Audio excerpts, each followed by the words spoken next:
Assalamualaikum class. Hina Khalid is here. I hope you all are doing well and safe. इस video lecture में हम question number 3 पे बात करेंगे। इससे प्रीवियस वीडियो में हम क्वेश्चन नंबर 1 और 2 को डिस्कस कर चुके हैं। क्वेश्चन नंबर 1 था हमारा व्हाट इज़ फंक्शन और क्वेश्चन नंबर 2 था हमारा टाइप्स ऑफ फंक्शन। फंक्शन की दो टाइप्स थी, यूज़र डिफाइंड फंक्शन और बिल्ट इन फंक्शन। वो आप लोगों को समझ आ चुका होगा। अब क्वेश्चन नंबर 3 की तरफ चलते हैं, जो कि है briefly describe the process of writing a function in C language, कि सी लैंग्वेज में हम फंक्शंस को लिखते कैसे हैं। अच्छा, दो पार्ट्स हैं फंक्शन को लिखने के। फर्स्ट पार्ट है फंक्शन हेडर और सेकंड पार्ट है फंक्शन बॉडी। देख लेते हैं इस क्वेश्चन को। The process of writing a function in C language is very simple. A function consist of two parts known as function header and function body. Syntax देख ले इसका। The basic syntax of writing the function is as follows. Function जो header है इसमें तीन चीज़ें आ जाएंगी, रिटर्न टाइप, फंक्शन नेम और पैरेंथेसिस में है पैरामीटर्स। पैरेंथेसिस किनको कहते हैं? ब्रैकेट्स को। ठीक है, तीन चीज़ें हैं फंक्शन हेडर में, रिटर्न टाइप, फंक्शन नेम और पैरेंथेसिस में क्या है? पैरामीटर्स। पैरामीटर्स हम लोग पास कर देते हैं। उसके बाद हैं स्टेटमेंट्स। जैसे हमने लूप्स में बात की थी वो लूप बॉडी थी, उसी तरह यहाँ पे स्टेटमेंट्स जो लिखी होंगी हम उनको कहेंगे ये फंक्शन बॉडी है। देख लेते हैं फंक्शन हेडर को। Function header, the first line of function definition is known as function header. The following line shows the basic syntax of writing function header. इसमें तीन चीज़ें हैं, रिटर्न टाइप, फंक्शन नेम और पैरामीटर्स।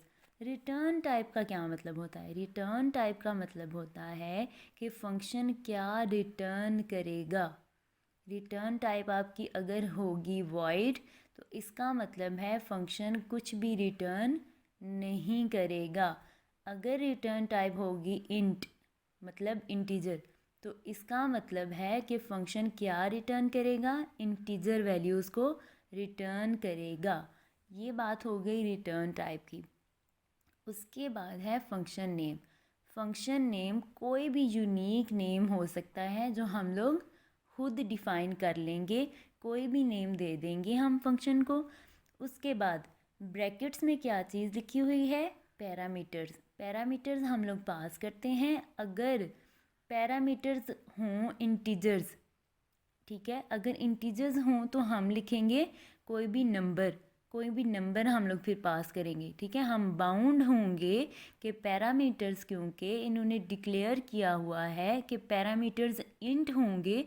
अगर bracket में int लिखा हुआ होगा तो हम लोग क्या करेंगे? कोई ना कोई इंटीजर वैल्यू पास करेंगे। अगर 4 लिखा होगा तो इसका मतलब है हम कोई ना कोई करैक्टर पास करेंगे। ये हैं ये तीन चीज़ें, देख लेते हैं इनको। The function header consist of the following elements. Return type, it indicates, indicate का मतलब होता है निशानदही करना। ठीक है, it indicates the type of value that will be returned by function, कि ऐसी वैल्यू जो कौन रिटर्न करेगा?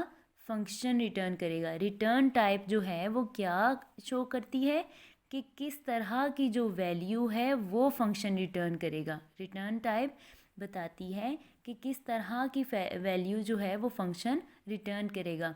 अगर इंट लिखा हो तो पता लग जाएगा कि फंक्शन इंटीजर वैल्यू रिटर्न करेगा। अगर 4 लिखा हो तो पता लग जाएगा कि फंक्शन करैक्टर वैल्यू रिटर्न करेगा।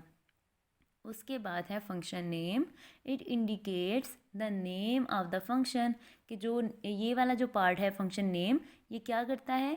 ये इसमें कोई भी जो हम लोगों ने नेम लिखना हो वो यहाँ पे हम लोग लिखते हैं। उसके बाद है parameters. There are the values given to the function when the function is called. जब फंक्शन को हम कॉल करते हैं, कैसे फंक्शन को कॉल करते हैं? Bye it's name. फंक्शन को जब भी हमने कॉल करना हो, जब भी हमने किसी फंक्शन को यूज़ करना हो, तो हम कैसे यूज़ करते हैं? हम उसका नेम लिख देते हैं। तो जो जितनी भी स्टेटमेंट्स उस फंक्शन में लिखी हुई होंगी वो खुद ब खुद एग्जीक्यूट हो जाएंगी। Next thing is function body, क्योंकि हमने बात किया था कि किस तरह से हम लोग राइट करते हैं फंक्शंस को। दो पार्ट से उसके, फंक्शन हेडर और फंक्शन बॉडी। फंक्शन हेडर को हम देख चुके हैं। फंक्शन बॉडी क्या है? The set of statements which are executed inside the function is known as function body. वो वाली स्टेटमेंट्स जो फंक्शन के अंदर लिखी हुई होती हैं और जिन्होंने एग्जीक्यूट होना होता है, उन सारी स्टेटमेंट्स को क्या कहते हैं? Function body. The body of the function appears after the function header. पहले फंक्शन हेडर लिखा हुआ होता है और उसके बाद फंक्शन बॉडी लिखी हुई होती है। The statements are written in curly braces. इनको करली ब्रेसेस कहते हैं, जो आप लोग यूज़ करते हैं पहले भी। The variable declaration and program logic are implemented in function body. के वेरिएबल जो डिक्लेरेशन हम लोग करवाते हैं, आपको पता है डिक्लेयर करना क्या होता है और इनिशियलाइज करना क्या होता है। वेरिएबल को डिक्लेयर कैसे करते हैं? उसका डेटा टाइप लिख के और उसका नेम लिख के। अगर हम लोग डेटा टाइप और नेम को लिख देते हैं तो हम कह देते हैं कि हमने वेरिएबल को डिक्लेयर करवा दिया है। ये होती है वेरिएबल डिक्लेरेशन। और प्रोग्राम लॉजिक में क्या आ जाएंगी? वो सारी स्टेटमेंट्स जिनको हमने एग्जीक्यूट करवाना होता है, जो फंक्शन कहलाती हैं, जिनको हमने बार बार प्रोग्राम में यूज़ करना होता है। तो वेरिएबल डिक्लेरेशन और प्रोग्राम लॉजिक जो है वो कहाँ पे इम्प्लीमेंट होते हैं? फंक्शन बॉडी के अंदर। The arguments passed to a function can also be used in a body of function. ठीक है, जो आर्गूमेंट्स हमने पास करने होते हैं, पैरामीटर्स की बात हो रही है। ठीक है, ये हो गया हमारे पास फंक्शन बॉडी। तो आपको समझ आ गया होगा कि क्वेश्चन नंबर 3 हमारा क्या था? Process of writing a function in C language. इसमें क्या था? हमारे पास दो चीज़ें हैं। जब भी हमने फंक्शन को राइट करना है तो दो चीज़ों को कंसीडर करना है। वो दो चीज़ें कौन सी हैं? वो दो पार्ट्स कौन से हैं? फंक्शन हेडर और फंक्शन बॉडी। नेक्स्ट वीडियो में हम क्वेश्चन नंबर 4 की बात करेंगे। वो होगा फंक्शन डिक्लेरेशन, फंक्शन प्रोटोटाइप या फिर फंक्शन सिग्नेचर।